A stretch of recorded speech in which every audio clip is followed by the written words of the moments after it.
It's my absolute honour and great pleasure to welcome the amazing Steph from Wild Heart Business. Welcome and thank you so much for joining us. Thank you. It is an absolute pleasure to be here and I'm very excited for this conversation today. Woo, woo. Okay, so we will kick off. What does self-care mean to you? Cool. So self-care for me is hugely valuable, hugely important. I always find it a really hard one to describe as if I was describing it to someone else. But self-care it's time for me doing the things that absolutely light me up. I love the analogy of like filling up your own cup, because like that's the best way to explain it, isn't it? Like as though you're filling up your cup of all the things that light you up, that make you feel happy, that make you feel good, refreshed, kind of at peace, at ease. Yeah, that's what self-care means to me. Kind of all of those things kind of embodied in that one title. Ooh, I love it. So going a bit deeper into what you said there, what are some of the self-care activities that fill you up, that light you up? Yeah, so I am obsessed with being outside. If I'm not outside for like at least part of the day, like that's what kind of makes me feel really irritable inside.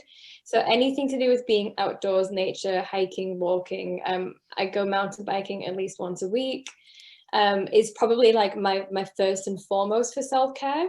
I'd love to be outside moving my body, particularly like so activities and exercise. But similarly, I have to make time for quiet as well. So that could look like sitting outside in the garden and actually not listening to music, not reading, not doing anything, just actually like quiet time with me, just kind of to take in the space and to breathe and just like fully relax, a bit of like a decompression period. And yeah, I need that kind of at least once a week.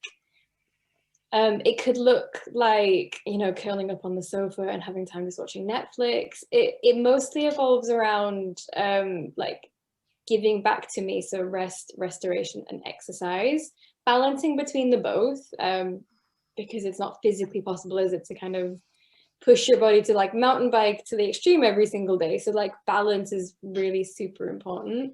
And yeah, particularly having that quiet time to just be me, to just connect with me, and to like to turn off the noise, to not have social media, to not have a phone, to be completely away from tech and computers.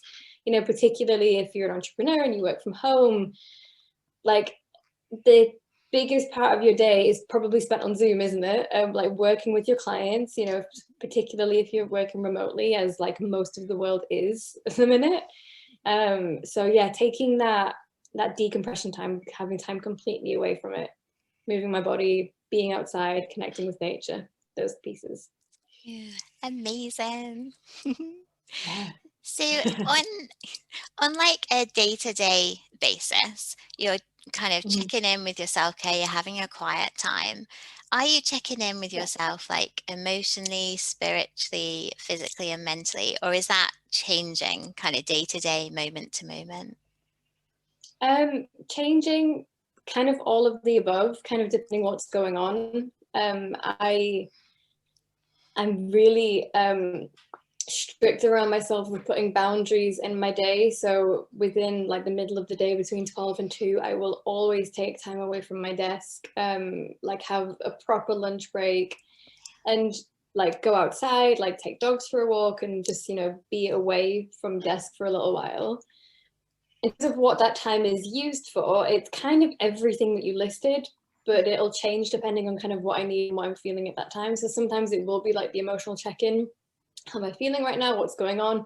You know, depending on maybe what else has happened in your day before that point, or maybe what else, if you've got something coming up that maybe you're thinking, worried, or if you're like, know that maybe you've got a big meeting in an afternoon, you know, you're thinking ahead to those pieces. So it changes. I'd say I look at kind of everything that you mentioned on the list, between like emotion, spiritual, kind of checking in, how are you feeling? Are you tired? Like, what do you need? All of the above, but it varies massively. I don't know if I answered that question particularly well, because it was just like everything. Yeah, and that's perfect.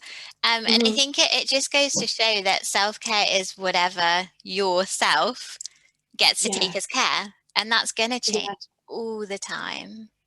Yeah, kind of whatever you need at that time. And often it's actually allowing yourself the moment to check in and recognize, what do I need? I mean, I see very often with clients, self-care, it can often look like filling a gap with something else. So rather than taking quiet time, you know, maybe because you want to quiet the brain, or maybe you like don't want to hear the thoughts that are in your brain at that moment. So kind of you suppress it by giving yourself a different activity to do. So it's not then necessarily giving yourself that time to check in so much as just filling a void with something different. So maybe you're not obsessing over work for like an hour, but you're obsessing over something different. But it's a really hard thing to switch off your brain, which I never quite realized because I've found it easier myself. But I also know that I've got a whole bunch of clients and friends and family members who find it really, really hard to actually have like quiet headspace. It just doesn't happen. Like there's a lot of noise going on up there. So everyone's so unique of what anyone's going to need at that time. Yeah. Ooh. So, thinking then back to your first experience of self-care slash your first experience of having that calmness and taking that time for yourself, what do you Yeah. remember? What do I remember? It's a couple of different things. So I think back to when I was a student, and I didn't know, like, it didn't have the name self-care when I was a student. Like, we didn't know it as that thing yet. It wasn't kind of branded in that way. But I remember doing my master's degree, and it was during my master's degree that I made the decision to take, I can't remember if I went fortnightly or maybe it was every 3 weeks, but I would go horse riding, like I'd go on a Friday. I was doing my master's degree in London, like in Kingston, London at the time. So I'd have to get the train out of London to go to a riding school. So it was like a pretty big deal, like to put that into my week. And that's probably like the first time that I can actually remember of purposefully adding in something into my week that wasn't to do with like studies or work. It was kind of away from like people. It was just for me. It was just something that I love doing, that, you know, it's something that I've done as a kid and just absolutely adored. So when I think back, that's probably like one of my first versions of what self-care looked like. And if I think to what happened before that to make me make that decision, it was actually losing a parent. So when I was doing my undergraduate degree, my dad had passed away. And I'm much like my dad in hindsight. And he had the most ridiculous work ethic, like an incredible work ethic, like his drive and determination. He was the kind of person that would like his brain would switch on at 6 a.m. and then it would be on till like 11 p.m. at night. He'd get like 5 hours sleep and like would continue again. And I've genetically managed to like adopt that. So I found that in hindsight, seeing from after he'd passed, of them being able to actually go, I don't want to live like that. Like, that's not normal. That's not healthy. Like, I know he did it for us. He was driven like to raise money to look after his family. And that was part of why he was really driven to do what he was doing. But now I was looking at it and I was like, but hang on, that surely there are other ways like to run a business, to create a life that doesn't mean having to like burn the candle at both ends. So I kind of learned it like the hard way from looking at how I was then spending my time as a student, because I had the same ridiculous work ethic that was going into my studies, and finding that like 99% of my day was entirely focused on your degree, doing well at your degree, you will be successful, you will get a good grade, you will get a good job, and so on and so forth. I put a lot of pressure on myself. So when I look back in hindsight, I'd learned the hard way that actually from that burnout, from being in that situation, from kind of seeing then what had happened to like my parents and their lifestyle, I kind of learned what I didn't want to do. And I knew that there had to be a way, like, because realistically, like you still need to be a human. You can be a successful person in business, you can be really good at what you do, but actually you only get one body, you only get one mind. We need to look after this one like vessel that we have while we're here. so that we can then go and do all of the other things that are really important to us, that we value, that kind of then light us up in life. I didn't like, this was well over 10 years ago when all of this had happened. So I look back in hindsight and I kind of see that as like the early moments of me kind of learning or choosing to implement some kind of self-care into my life, kind of out of necessity, that I realized that I'd have to do something because like it physically, like I would get really poorly. I wasn't actually having much of a social life. I wasn't really seeing friends or family. Like everything was around work, which is miserable, really. Like, and there gets to be a point where like that level of working really hard stops being like positively reinforcing for the person, because you could keep succeeding at stuff, but what's the point if you've not got like people to celebrate along the way with, you know, if everything goes into it. So yeah, it was learned the hard way. And I think in some ways now I've got kind of ridiculous boundaries around my time and like where time gets spent, in a way that I wouldn't change now. But yeah, there's a both and, isn't there? Like, how do we get to do both of these things? How can we run a business and look after our bodies? How can we look after ourselves and our families really well and still create the life, the dream, and the vision that you want? I feel like I went off on some tangents there, but hopefully it was some good ones. Yeah, no, I think you kept straight on point, actually. And thank you for sharing so openly and vulnerably with us, because you know, I know that these shares and these stories, they support other people who are perhaps at a different point, you know, in the same journey. And yeah, being burnt out by working so much and focusing on one thing, I think happens to many of us at some point in our lives. And it's really tough. Yeah, and it ends up being like the way that you learn the lesson the hard way around. But then there's a balance between hearing someone say you need this thing versus actually going, yeah, I do need this thing. Yeah, yeah, Like completely. someone And going, eat more vegetables because you need the vitamins. And I'm being like, yeah, I get it. But I do actually really like vegetables. I don't feel like that's the best example. but many people don't, again. So maybe that message is there for whoever doesn't. Whoever needs to know, vegetables are great. Exactly. Yeah, you never know. But I yeah, think it's so true, isn't it? Particularly, like, I think grief is really hard. I think grief teaches you a lot of lessons. Some that in like take years to then look back in hindsight and be able to see and notice. And particularly like if you've ever lost someone, like I was having this chat with a friend of mine and a client the other day who had very recently lost a parent. And it's a really tough space to be in, because while you're in all of the feelings and while your priority is on the experience at that time, like it's impossible to see like anything else going on. Like there's no other priority for you. But in hindsight, when you look back, you can see like what normal looks like, which is hard to see when you're in that moment. Like, I don't know, normal's a hard thing to describe anyway. But it teaches you lots of things. And I just feel like it's one of those lessons that it never ends. Like it comes in cycles, it comes in waves, it looks differently. And, you know, there's always going to be more things to learn and gather, isn't there, from experience. yeah. And that's what life is. You know, it's that continually learning, that continually processing, and then relearning. And like you said, you look back and you're looking back, but with a different perspective. So you're completely outside of whatever that situation was.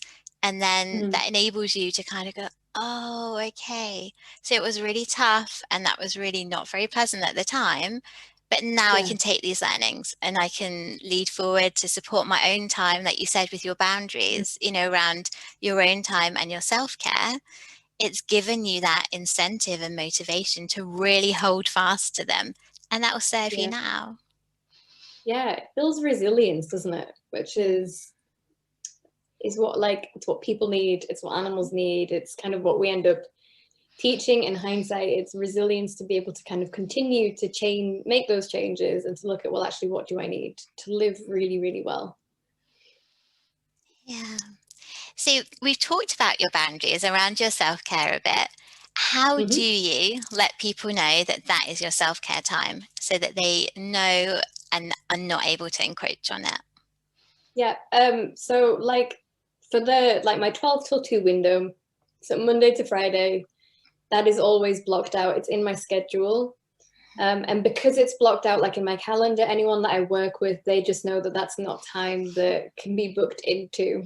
Mostly because I say no if anyone tries to, which sometimes can feel hard because like the temptation is to just say yes, but like then you've lost integrity with yourself if you say no. So there is flexibility around it. Like occasionally I do need to make changes, but the aim is to always have that 2 hour window of time in the day, because I know that's the length of time that I can actually like go take my dogs for a walk, actually sit down and eat a proper lunch, like take a breather and take a break.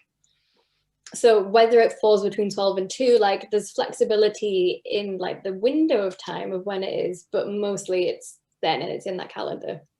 And mostly it comes from just saying no to people if they try and book or schedule something into that time.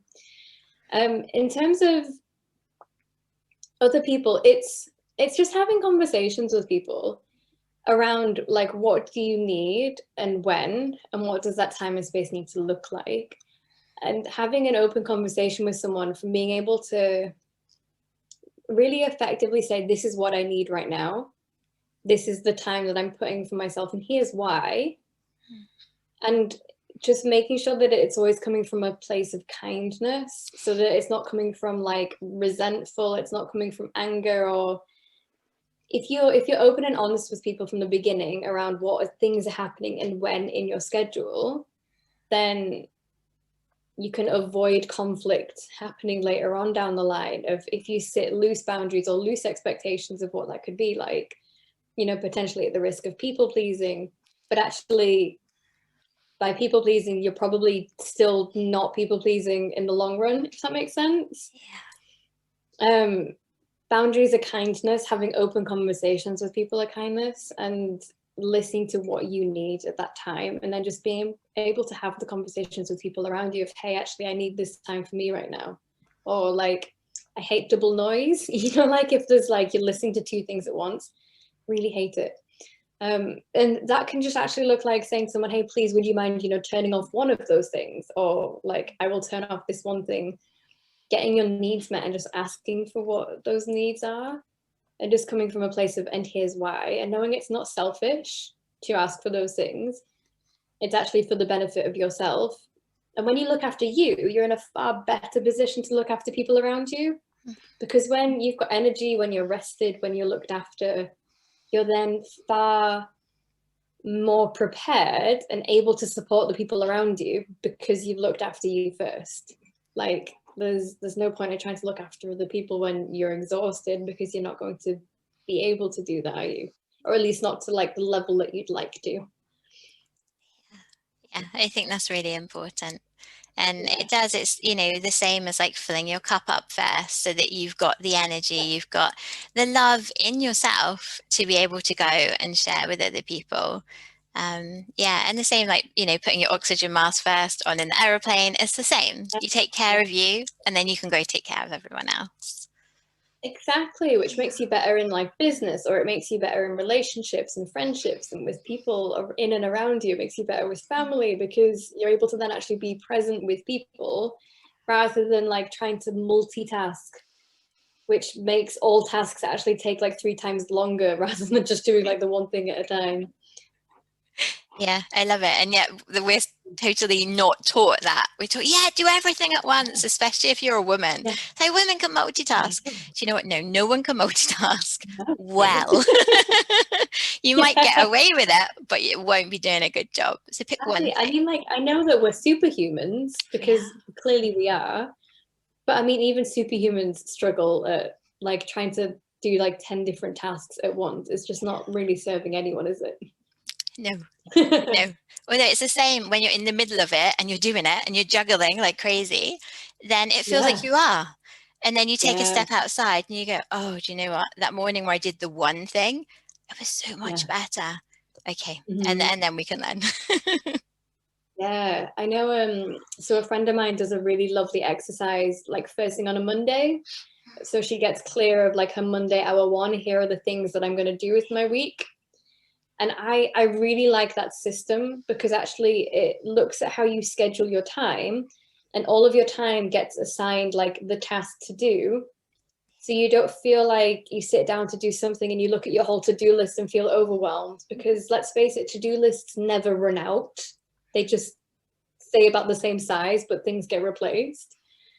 Whereas if you actually assign time in your schedule for the tasks that you want to complete, you know, and self-care is one of those tasks that gets put in there, like time to look after you. And I'm a big believer, if something isn't in my calendar, it doesn't exist. Like, it's fact. If it's not there, it's not an actual thing to happen. So it can feel really boring, and it can feel really hard, particularly, you know, if you're a really busy person and you've got 10,000 different tasks on at one time. It can feel hard to actually strip it back and schedule, but there's absolutely kind of ways and methods that can work for people, like individually. Like, it's not one size fits all, is it, of how to schedule your time, because it's always going to look differently. Yeah, I love that. But I think like the concept's always the same. You know where you are, where you want to get to, you work out your steps in between, and that's the bit that you schedule them. Yeah. Yeah. And then you give yourself a like a by when, what am I doing? Kind of roughly, how long will it take? When will it be completed by? Yeah. Which actually, when you think about it, in school was kind of what we did, wasn't it? When you learn in school, you get set like homework, you get set a deadline to do your homework by, and then it gets done. You know, you're probably a bit resentful about having homework, but actually it's a nice little system. Yeah. We get to set our own homework for ourselves. Yes, exactly, which is what I think is really hard for entrepreneurs. What's really hard for people, like if you've not worked remotely before, so like if you previously worked in an office environment and now you found yourself like working from home, like suddenly you've got all of the home distractions, like you've like your routines changed, like having the discipline to sit down and do tasks when it's just you to kind of monitor and oversee yourself, like it's entirely different, isn't it, really? Yeah, it's tough. It's a new skill, it's a new habit, isn't it? Yeah. But there's always a strategy. So there's always a way that you can do it to make sure that you're fitting everything Yeah. in. Yeah. Yeah. Oh, you know, I love a strategy.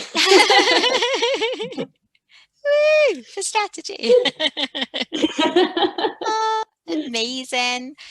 So my final question for you then, beautiful lady, is if somebody, so could be you, could be one of your clients, it could be a friend, family member, if they were going at self-care for the very first time, where would you suggest they begin?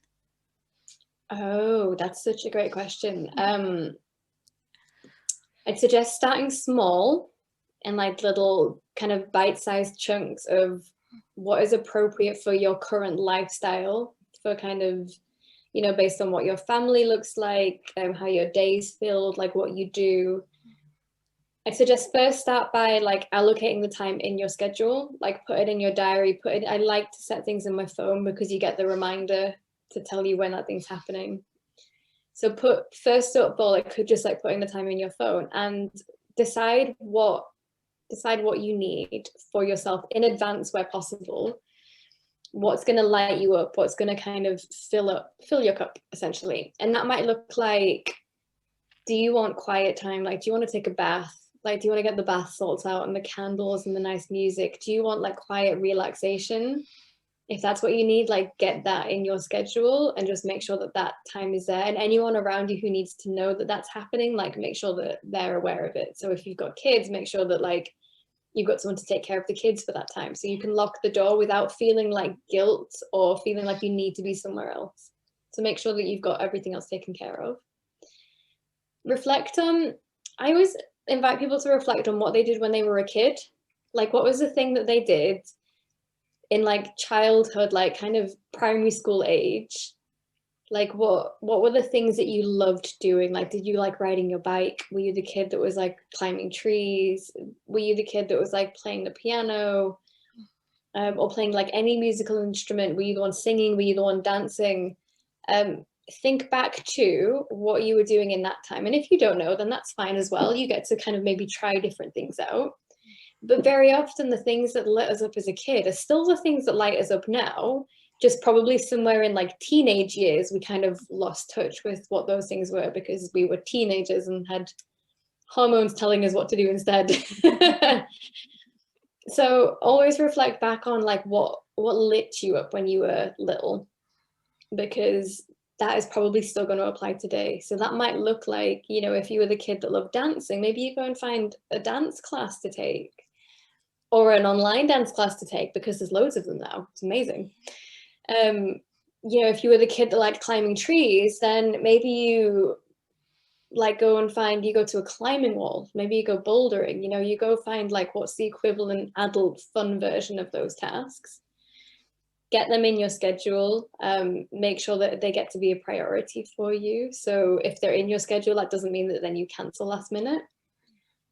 And start small and start easy, because it's very easy to feel like if you add in something that's new and big, we're really good as people, we're really good at telling ourselves that something's going to be far more arduous and hard than what it really is. So then we avoid the task until we actually do it, and then we find out that actually it's not that hard. So if it's something that's like new and big, try and find like what's the like the small version of this thing that I could do right now, like what's achievable in this time frame. And I don't know, maybe bring a friend along. Like if it is like an activity like being outside, like find friends or find a community of people to have around you that love doing that as well, because it's far more fun. Like mountain biking with friends is way more fun than like mountain biking on your own. And put everything in your calendar so that it exists. That's what I would tell clients. I'd tell friends to do. Start small. Yeah, I love it. A first baby step. Yeah. What would yours be? Well, my first baby step? No, what would your self-care, like your thing of choice, what would you do? Oh my goodness. The zoo. I want to go see some animals. So if I Yeah. lived somewhere, we do like a walk every day, where we get to go. We've got beautiful like parks. There's loads of wild flowers and there's like lakes there and rivers, a little waterfall. So we're really spoilt for that, like for those little bits of wildlife. Yeah. But yeah, just get to see more animals. I've missed them over this last, year and a bit. It's been really Yeah. weird, like no farms or yeah. So yeah, animals and the sea. Love the sea. Yeah. Beautiful. Yeah. And with Lovely. is yours mountain biking? Is there extra? Yeah. Yeah. It's kind of all of the above. So like mountain biking is like my at least once a week, like have to get outside and do it. Even when like the weather's awful and you look outside and you're like, oh, the last thing that I really want to do right now is like go and get wet. But actually when you're out there in the rain, like it's amazing fun, and we dry off eventually anyway. So I think that's part of kind of what can make like outdoor exercise harder, is you tell yourself you're going to get cold and wet or it's going to be really hard. So mountain biking is one of them. Quiet time for sure. Things like, I love music. I like singing for myself, not so much for other people. But yeah, things like that. Yeah. I love it. So yeah, just working on that connection with yourself. Mm-hmm. Yeah. Yeah. And then bring people along. Like I like to have both. I like to have like total quiet time that's just me. But then it is fun when you can have people along with you for it. Yeah. Especially now we're allowed to see people. It's Yes, good. exactly. And I think that's one of the things that was like hugely missed, wasn't it? Suddenly when no one was allowed to actually like spend time with each other, you realize how much you miss having the peoples around. Hooray for peoples. Yay! Oh, well, thank you so much. It's been absolute pleasure speaking to you about self-care. Thank you, beautiful Steph. Thank you. It was a blast. Oh, thank you.